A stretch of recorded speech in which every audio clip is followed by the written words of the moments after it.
Can I just fire all my employees?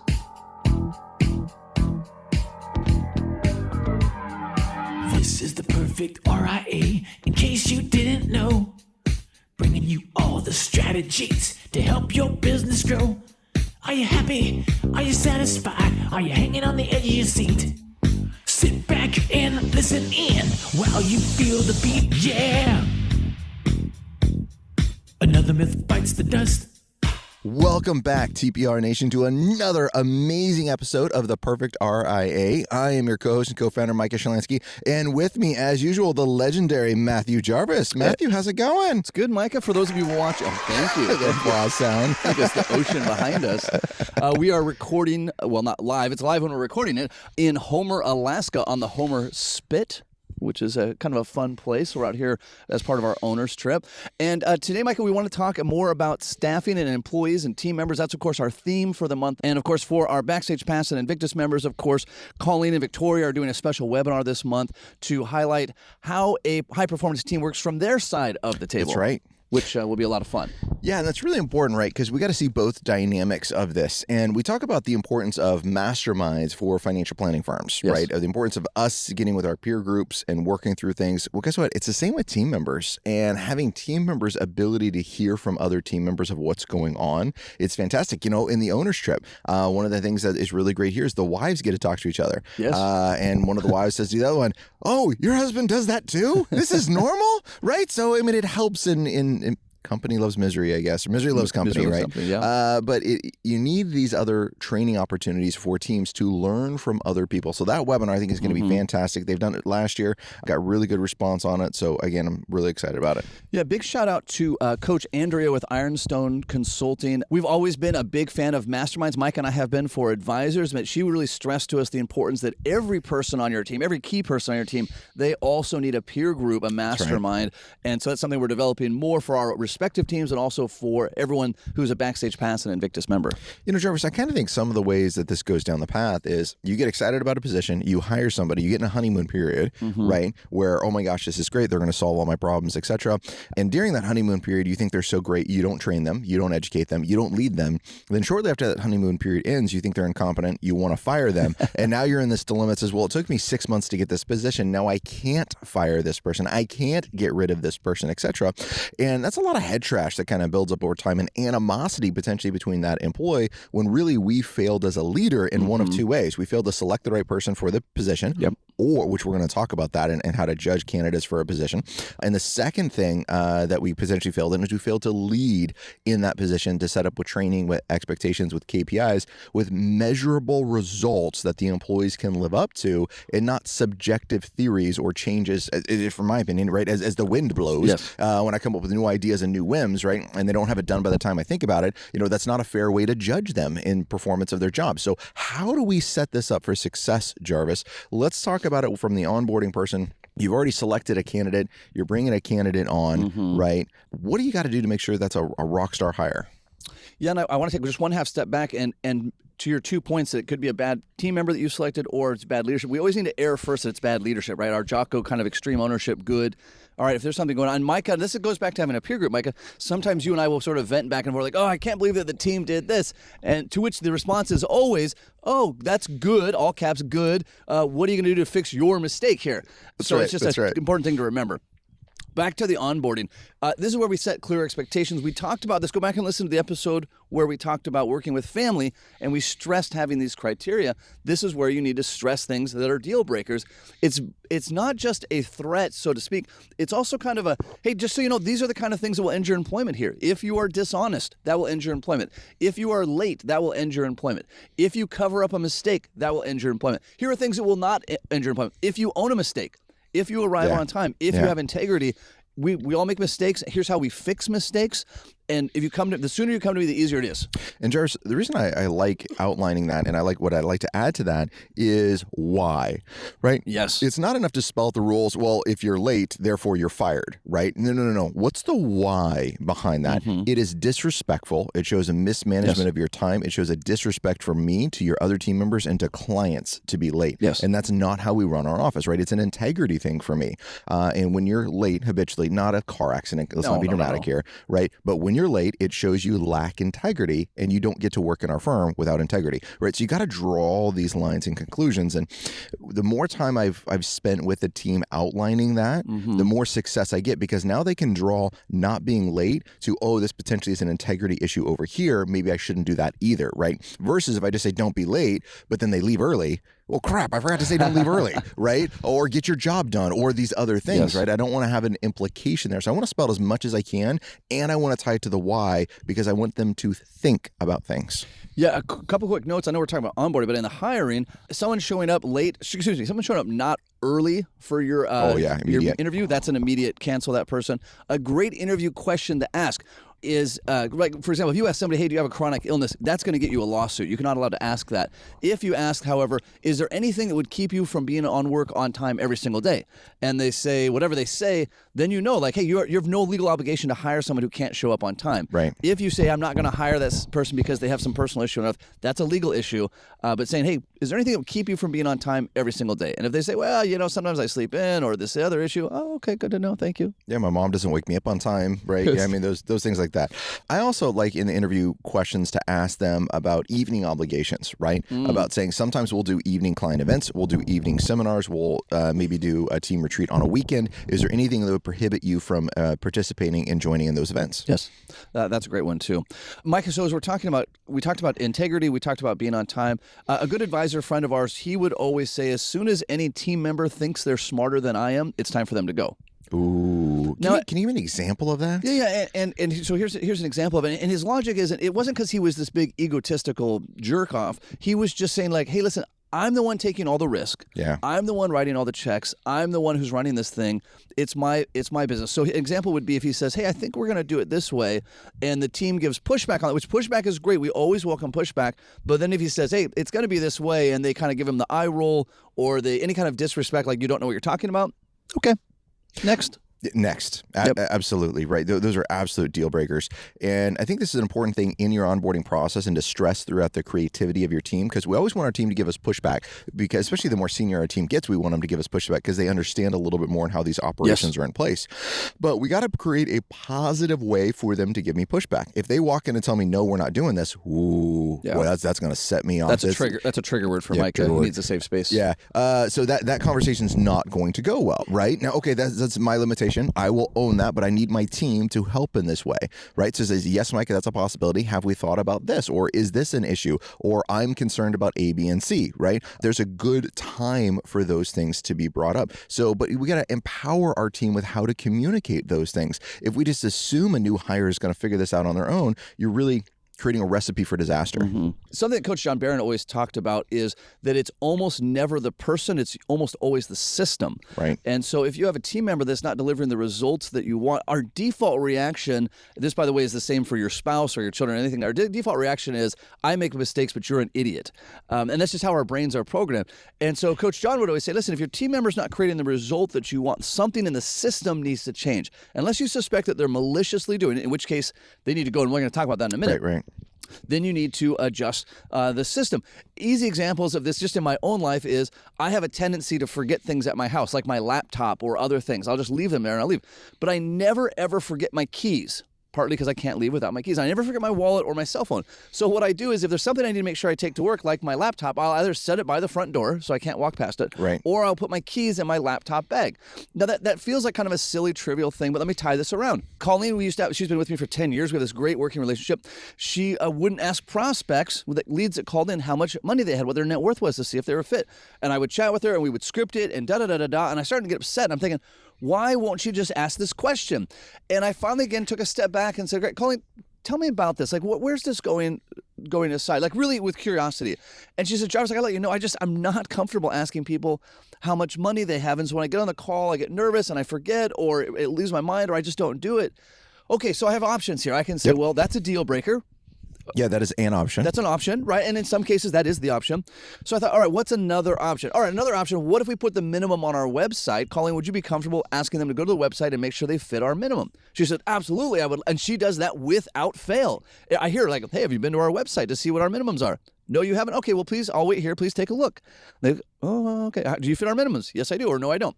She's great by I that. love it. Now, that was a system that I was able to adjust to still get the desired outcome I want. Other systems can't adjust, but I just want to give you an example of look at the system before you blame the person. Yeah, and this is an important thing too, is we have to use our client skills with our team members, Yes. right? So when I'm meeting with a client and I'm talking about something, I can tell when they have hesitation, right? Because I'm attuned. I'm paying attention to their body language. I'm paying attention to their posture, their breathing, how they're moving, their hand. I had a baseline. Now they went off the baseline, right? What is this read telling me? Same thing with our team members. We need to spend the time, and I'm talking to myself here, nobody else, just me. I need to do a better job at this, to really read that baseline and see when we're explaining a process, when the team member gets uncomfortable and saying, with your example, can we just tweak this process a little bit so they feel comfortable? Because now when they feel comfortable, they're rock stars about it. Totally. Let's pivot just a little bit, Micah, because this example is just top of my mind. I can't resist. It's like having a secret. I can't resist telling it. An advisor that we very much respect has a phenomenal practice. He came to one of our live events. By the way, our next one is October 8th in Denver as part of XYPN Live. He came to one of our live events, and we were doing some coaching with him. And it comes out that when he goes in and asks his employees to do things, as he would walk out of the room, he could hear them say under their breath, but clearly loud enough for him to hear it, the F, I have time for that. F, I have time, but they would say they'd fill it in. They'd fill it in. This is not a family episode, but it's not going to be that extreme. And we said, Dave, you have to fire this employee. Yeah, and he fire him. says, guys, you don't understand. There's these different things. Yeah, I don't understand those other things. This person has to be fired tomorrow. Now, his extreme accountability, I might be getting this mixed up with another firing extreme accountability. I believe his was, if he didn't take care of it by the end of that week, one of our team members would call and take care of it for him on Monday. That is correct. That's what I think so too. So, and this is one of the ones that we have to, and this is the reason we start with new hires and processes first before we get into this firing conversation. This is where we have to set the baseline with our new hires, with our onboarding, with our team training that we're doing of what we expect. Now, if we failed to do that, now clearly the F, I have time for that. I don't know in what world you would have to communicate that that's an unacceptable response. Apparently there's a world out there.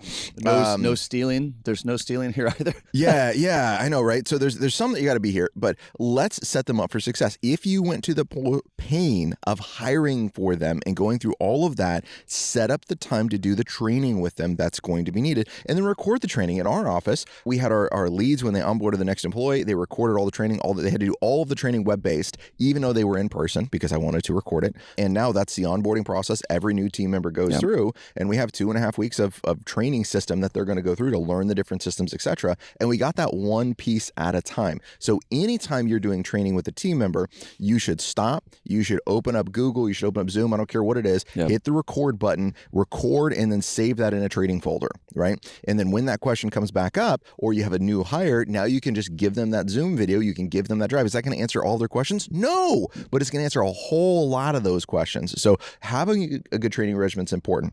The other part is in your onboarding process, you need to go back and set up the KPIs that how you are going to judge them for success. This is really, really important, right?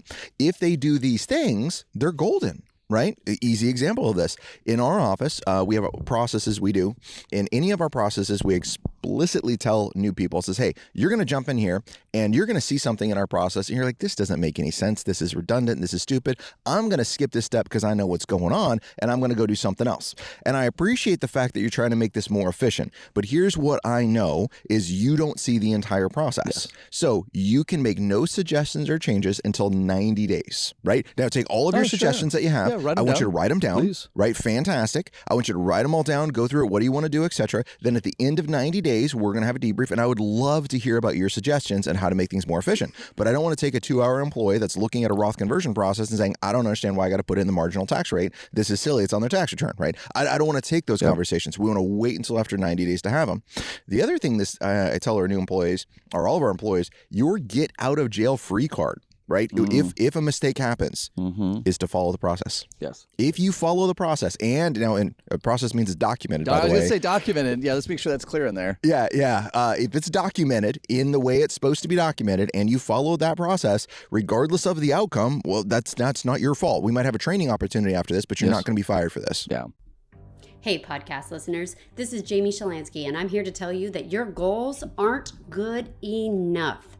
Because if you have a goal, I don't care, written on a notepad, taped to your monitor, stuck up on the wall somewhere in your office, it's not going to get you to achieve any type of results that you're looking for. Goals without plans are plans to fail. You know that the Perfect RIA is all about action, and that's why you have a unique opportunity to purchase your ticket for the pre-conference event of the year in Denver, Colorado. Join Matthew Jarvis and Micah Shalansky on October 8th, 2022 for the XYPN Pre-Con, a one-day action-packed interactive workshop where you get to work hand in hand with other advisors just like you who want to achieve success and are ready to do what works. Listen to our panel of success. Get your questions answered about what works and what pitfalls you need to avoid in your career. And then we want you up and out of your seat. We'll be taking out the head trash, doubling your efficiency, looking for ways of effectiveness, and partnering you up with accountability partners. It's time to stop talking about success and start planning for it. Go to theperfectria.com to purchase your ticket to the XYPN event in Denver, Colorado on October 8th, 2022. Boy, it ties to so many things. One of the things that come to mind, Micah, during this is, I thought of it when you mentioned, like, you need to talk to your employees the way that you talk to your clients in most situations. And one of those is to not come in anger or in extreme emotional state, right? This is true for all relationships, Yes. Clients, employees, your children, your spouse, whomever this is, right? So we had, a couple years ago, we had a pretty significant trade error that I discovered, that the client discovered. It was this big mess we've talked about on the podcast, and I was furious. I was livid. Yep. I was blowing up Micah's text, which, by the way, is, again, the importance of having a peer group. I needed someone, like, I had to get the steam off my chest. Yeah. Micah obviously wasn't involved with it, so I blew up Micah's thing, calmed way down, make sure I was back to a state like, okay, now I've worked out all those emotions. I've let them all out. I've yelled. I've thrown rocks at trees, whatever this is. Now I can go back to the team and say, all right, great. A big mistake was made. Our very first priority is fixing this mistake, and then we're going to look at how to make sure it doesn't happen again. But right away, and the whole team knew as soon as I did that the mistake had happened, and they knew it was a big mistake. But I also stressed, I said, hey, listen, this mistake happened. No one covered it up. Everyone brought it to attention. Everyone's hustling to get it fixed. No one is losing their job over this. No one. Let me just tell you right now, no one's losing their job over this. This was not a malicious mistake. This was a breakdown in our process. Yep. We're going to fix the mistake. I'm calling the client right now because I take responsibility. And then we're going to fix this mistake, and then we're going to figure out how to fix the process. But my initial was, I'm going to go into the office, I'm going to fire everybody. I'm going to fire everybody. Yep. Yeah. In fact, then I'm going to charge them back for the cost of me fixing this mistake. That's right. I'm going to withhold their paychecks to fix this. It's illegal, by the way, but I'm still going to do it. Yeah. But you got to get those venting off of your table, off of your chest. And Jarvis, I think this is so important, right? To go into there as a good leader and to create an environment where team members can own their mistakes. Yes. And that's one of the things that we talk our team members about, the same as you, is saying, look, if you tell me you made a mistake, that doesn't mean I'm not going to be upset. Okay. I was like, look, I'm still human, right? And I'm going to be upset that mistakes took place because I still need it, depending on how big the mistake was and the clients it affected, right? I'm going to be upset, but I need a place to calm down. You're not going to lose your job. We're going to own this and we're going to fix this. But, when someone's bleeding, first thing you do is you stop the bleeding. The first thing we do with a mistake is stop the friggin' mistake, right? Yes. Fix it right away. Then we're going to figure out why it happened and do training afterwards. I don't want to get into this huge conversation about why this mistake happened. No, has it been fixed for the client, yay or nay? That needs to happen first. Now, I also want to stress in this example that this wasn't just like peaches and roses. Like, hey guys, it's not a big deal. Let's hold hands and kumbaya. No, this came back up. In fact, it still comes up to this day when we're looking at processes. As, hey, remember when this trade error happened? This is why this step exists. This is why we go through memos twice. This is whatever that is. I thought of it earlier, Mike, when you were mentioning about don't skip steps in the process. Yes, I hate redundancy. Absolutely hate it. But I also cannot tolerate mistakes. Like, that cannot happen. So please don't think that we're sweeping mistakes under the rug, right? They have to be addressed. They have to be fixed. But if I come in with anger, I'm not gonna do really well there. Yeah, you got to fix it. And then I also talk about it too, depending on the severity of mistakes, is look, this is how firms go out of business. Just to be 100% clear. Yes. Right? This Big is how firms. people lose their job. Yeah. Big firms go out of business. This is why it's so important to go through these things. Now, let's reverse this on the firing side. Yes. Right? So one of the things that when we've terminated some employees in the past, and there's always this adage about slow to hire and quick to fire. And I don't know, people say it, nobody follows it. Yeah. Really, you need to have a clear metrics before you hire that person, before it becomes a person. At first, it's just a job. But before it's a person, you got to set up the KPIs on when you are going to terminate that employee, right? And yes, firing sucks. It's not fun. No. I get it. But I'm also, you know what? When I want to give money to charity, I write a check and I give money to charity. My business is not a charity, right? I have no obligation to keep their job. I am paying them to do a job. And if they fail to do that job, that is theft. I gave them money for something. Yes. They chose not to do it. That's stealing in my book, No. right? So I want to be really clear at the metrics in which I'm going to gauge this team member for success. And okay, once it crosses X line, they're gone. Yeah. I want to add a distinction in here too. Well, I take one step back. We run into advisors all the time who tell us, you know what, Jarvis, Micah, I would have the perfect practice to the perfect RA, dare I say, if only I could hire Victoria, if only I could hire Colleen, if only I could hire Charnel, if only I could hire Alex, right? Naming people off from our firm.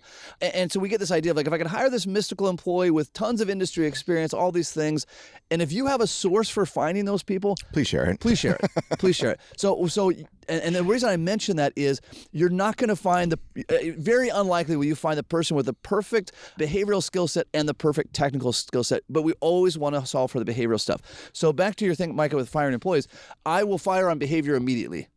Just behavior stuff, I will zero tolerance for. That is not something I will, I'll put up with.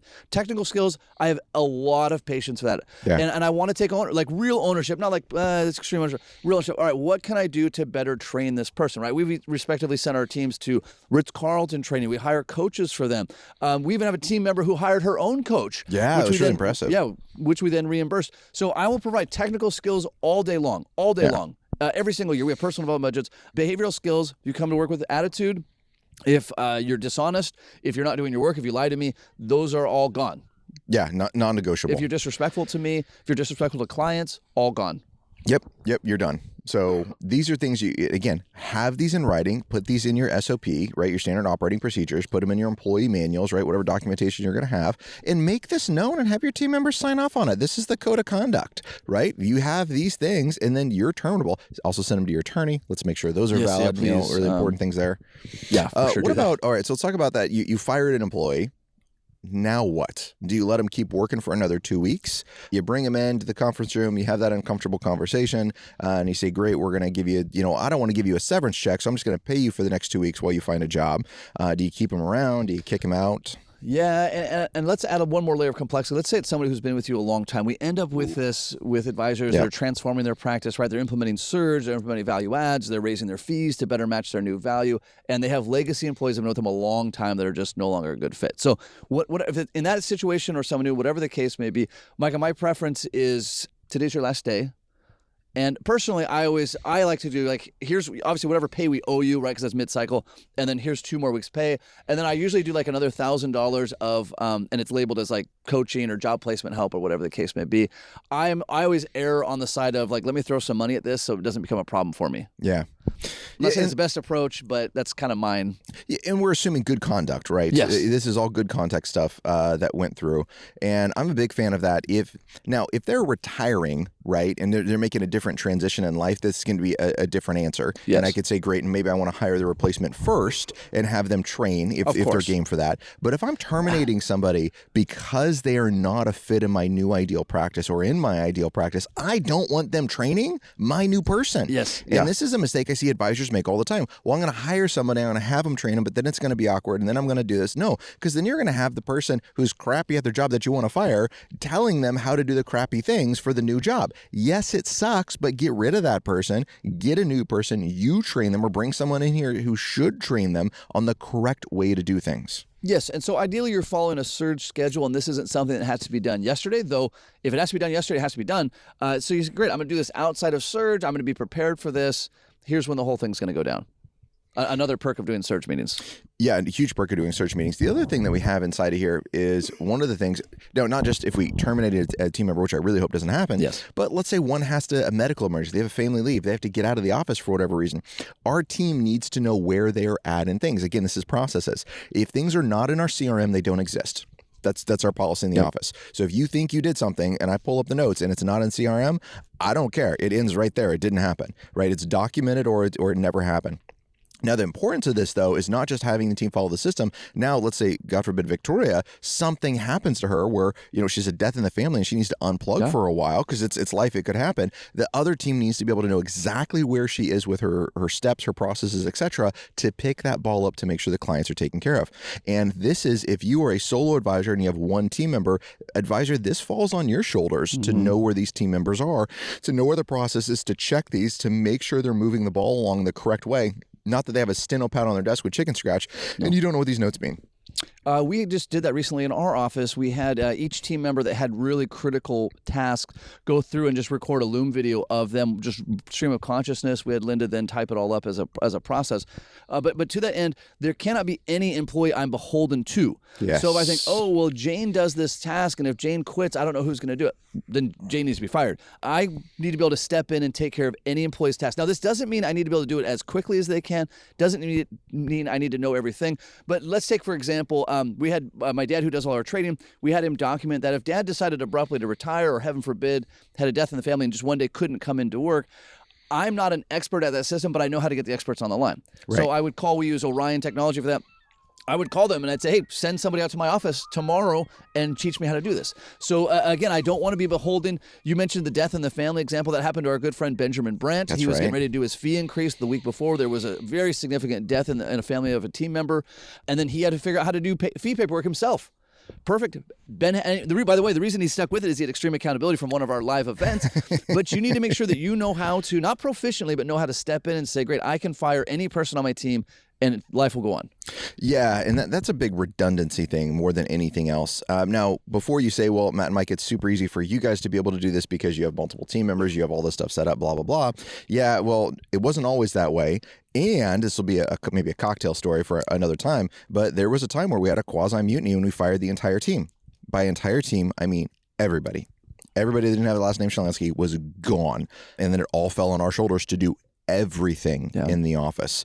So yeah, it was a pretty serious moment and really pivotal moments in our firm. But it was the aspect of saying, nope, this has now become a toxic environment. This is what we have to fix. And they're gone today. Yeah, completely. I do want to pull that out. We've been, depending on when this airs, we've been kind of going some flame wars back and forth on LinkedIn on some challenges on can we do a bet or like a UFC challenge on financial planning, on the value that you deliver. And it's interesting, all of these sort of like these underhanded insults that come like, oh, you guys are just pounding your chest about how good your practices are. And our practices are really good, by the way, and the people throwing those barbs usually have these terrible practices. Yeah. But don't let yourself get caught up in that. Even if you're listening and you're thinking, these guys, goodness, their practices, I get it, they're great. Cool, what is it that you can take away? And so whenever I'm meeting with another advisor, no matter what I think about their practice or their personality, I'm always looking and saying, is there something that I can take away? Is there something that I can learn, even if I think their political beliefs are crap or whatever the case may be? Yeah, and that's one of the things I really enjoy about our Invictus calls with members is, coaching these other advisors, working with them and going through things. There's stuff that I pick up chatting with them. Says, oh my gosh, that's a solid idea. That's a great thing you should add inside of there. I'm going to steal that for my practice. And I tell them that. Yes. Right? And then they're very flattered by that because this is, and the whole reason we call it the perfect RA is this is a journey to perfection, right? We haven't figured it out yet. We figured out a lot of stuff, right? But we haven't figured it all out, thank God, because we enjoy that struggle, that fight to that next level. All right. This podcast is all about action items, so our listeners know what time of the pod that this is going to be. It's homework time. So Jarvis, what is the first action item our listeners should take this week? Yeah, interestingly enough, I would say action item number one is have a plan for hiring a new employee. Have a plan in place, like really go through it. By the way, this is the same for anybody with a broker-dealer. Have a plan for leaving your broker-dealer. You may or may not do it, but you need to have a plan. For Backstage Pass and Invictus members, log in, look at the hiring guides we have, look at the job posting, the interview questions. This is a process to go through. That way you don't ever feel beholden. You know that, hey, if there's somebody who has to go, I know what my next step is. I'm going to say to that, the second action item is you should have KPIs on all of your team members, or at least your department's ops, RM, trading, however you're going to set that up. You should have KPIs of metrics metrics in there and says, great. And if you don't want to say this from a firing side, well, then say it from the opposite side.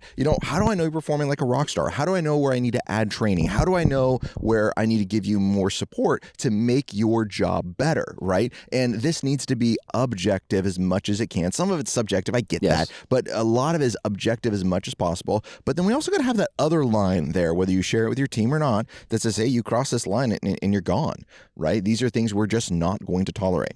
A great way to present that to your team members is, you would say, Jane, Dave, whomever this team member is, you are a really good employee. By the way, from my heart of heart, I mean that you are a really good employee. And what I've discovered, though, is when you have too much on your plate, you just get your head down and you grind through it. But that's not healthy for you. It's not healthy for your stress. It's not healthy for the firm. I need a way to know, because I know you're such a hard worker. You're not going to raise your hand and say, hey, I need help. I love that. So I need to be able to watch that way. If you're getting overwhelmed, I put it on me, if I'm giving you too many things, too many crazy, I need a way to know that so that I can back off just a little bit. Yeah, and it's not by telling me, no, I'm not going to do this, or saying F off, or like these other things, right? Yeah, so you got to give them a creative way, a structured way to raise that yellow flag and say I need help.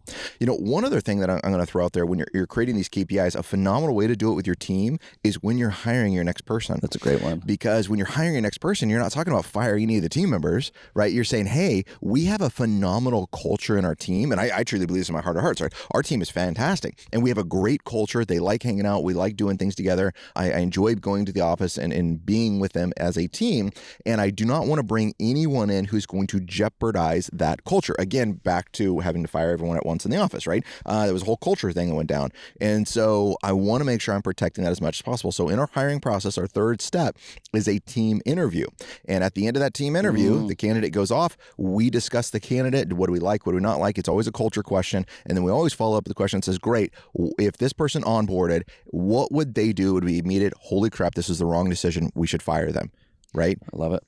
Michael, we could do an entire episode, by the way. As you're going through that, I was thinking about how prospecting cures all ills, right? Amen. And search meeting and value adds, like these three components, when those are existing, when those are healthy in a firm, I never see staffing issues. I never see team issues. When one or all of those are weak, I see tons of team issues. So it's another place to step back and say, if I'm having team issues, how strong is my prospect pipeline, which keeps us all hungry? Yep. How strong is my value add calendar? How strong is my surge calendar? And those really lay a foundation.